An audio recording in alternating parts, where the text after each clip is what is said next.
Chapter 19. A Warning Note. Penny's words produced an electrifying effect upon Nellie Marble. The girl stared for a moment at the grotesque black figure stamped on the paper, and then slumped back against the pillows. "A witch doll," she whispered. "Oh!" "Let's find out who threw that rock," Penny cried, and ran to the door. No one was in sight. "You go around one side of the cottage, and I'll try the other," Penny said to Louise, who had followed her outside. They met a minute later by the bedroom window. Although footprints were plainly visible only a few yards away, a search of the bushes near the cottage revealed no one lurking there. "What do you make of it, Penny?" Louise asked in an undertone. "Someone must have been listening near the window. That rock with the witch doll paper attached may have been thrown as a warning to Nellie." "Thrown by whom, Penny?" "By some person who followed Nellie to the cottage. Perhaps the same individual who had been making trouble for Miss Harmon. The name escapes me at the moment." "This is no time for jokes," Louise declared. "Things are getting serious." "I agree, Lou. It's time we learned just what this witch doll business is all about. I believe Nellie can explain." "She was ready to tell us a moment ago." The stone coming through the window interrupted her. "Yes," Penny nodded. "The person who hurled that rock intended it as a warning to Nellie that she wasn't to talk." Realizing how useless it would be to try to pursue the culprit, the girls went back into the cottage.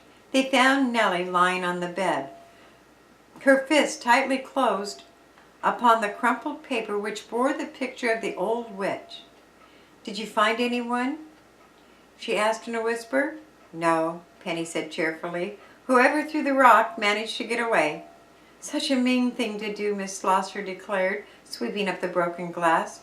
Penny seated herself near Nellie's bedside, reminding her that she had started to relay her dealings with Mrs. Farmer.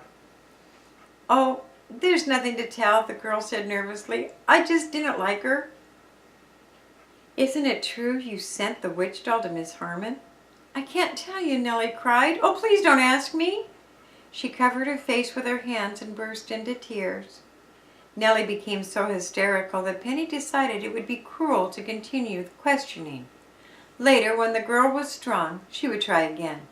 However, she felt certain that her reluctancy to talk had resulted from the warning thrown through the window. "As soon as you feel able, Nellie, we'll start for home," she said gently. "You still want me?" "Certainly." "But I've told you nothing. If you knew the truth—" "I'll leave that entirely to your judgment, Nellie. Whenever you are ready, I'll be glad to hear your story." "I wish I could explain, but it would be dangerous. I can't make you understand." "Well, let's forget it for the moment," Penny said. "Are you able to ride into Riverview?" "Yes, I feel I'm growing much stronger." The girls aided Nellie to the car. They saw her glance anxiously about as she feared that someone observed her movements. "No one is around here now," Louise assured her. "We searched the premises carefully." In saying goodbye to Mrs. Slosser, Penny slipped a bill into her hand to pay for the broken window. At the Parker home, Mrs. Weems aided the girls in making Nellie comfortable. The girl was put to bed in the guest chamber.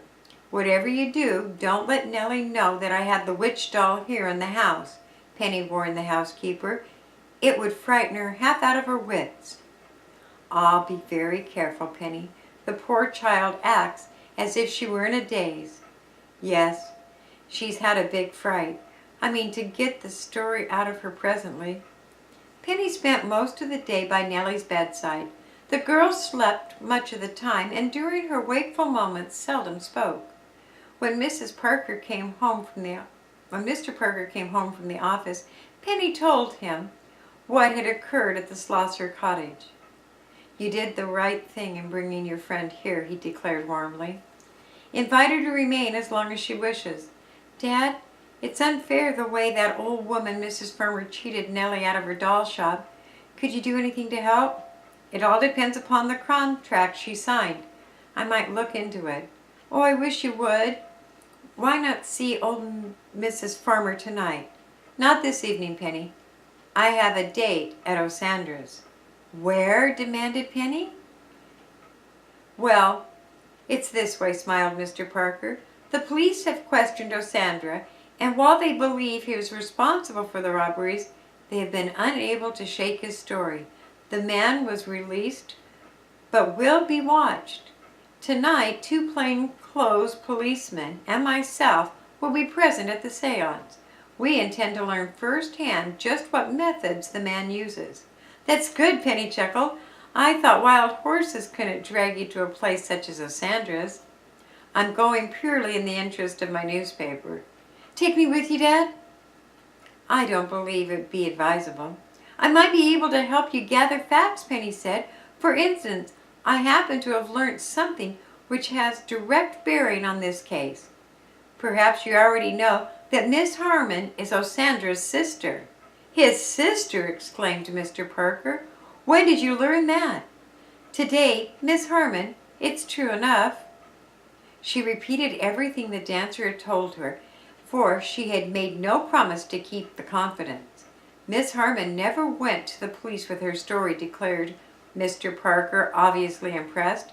As for Osandra, he has refused to talk about his family from the first. I suppose Miss Harmon lost her courage when it came to the test, Penny said. She is so afraid her career will be ruined. Dad, I can't believe Osandra had anything to do with those robberies. If Miss Harmon is related to him, that does throw matters into a different light. However, the police regard Osandra as a suspect. The man is unwise not to reveal exactly what happened. I told Miss Harmon the same thing, Penny nodded. How about taking me along, Dad? I have a feeling something important may develop, and I'd like to be in on it. Oh, very well, Mr. Parker consented. I guess the police won't mind. We're due at the parlor at 8 o'clock sharp. Promptly at the appointed time, Penny and her father presented themselves at Osandra's place on Clark Street. They talked briefly with the 2 detectives sent from the police station. Osandra has promised to show us all the tricks he has used in mystifying his patrons, Mr. Cassidy explained. We'll reenact the scene as it was the night of the second robbery, with different actors, of course. Osandra's assistant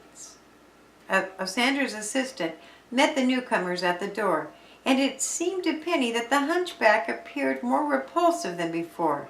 She noticed that his gaze followed the 2 detectives everywhere they went. Osandra had not troubled to dress himself in ceremonial robes. His face was pale, his manner nervous. Will we begin whenever you are ready, gentlemen? Penny, her father, and the 2 detectives seated themselves at the round table. Spider was called in to bind his master's hand and foot as upon the previous occasion. Actually, I'm able to move my feet to a considerable extent, the medium disclosed.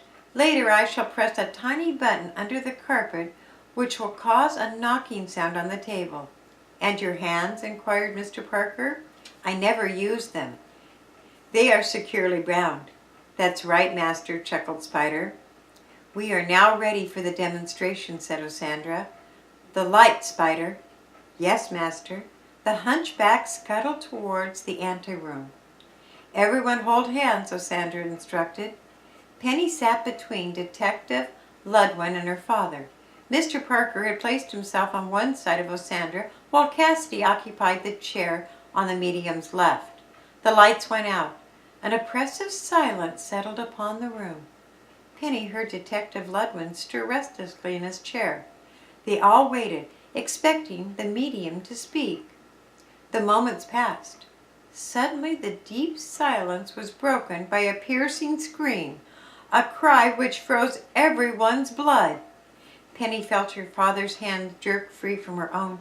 Detective Ludwin's chair went over backwards as he sprang to his feet. "Turn on those lights!" he shouted. "Turn them on!" The room remained in darkness, but this time Penny knew the location of the light switch. She groped her way to the door. "Why, it's locked!" she exclaimed. "We're locked in!" Detective Cassidy muttered angrily as he found his flashlight and turned it on. "Break down the door, Ludwin!" he commanded. "Oh, Sandra has tricked us." The men hurled themselves against the panel, and it finally shattered.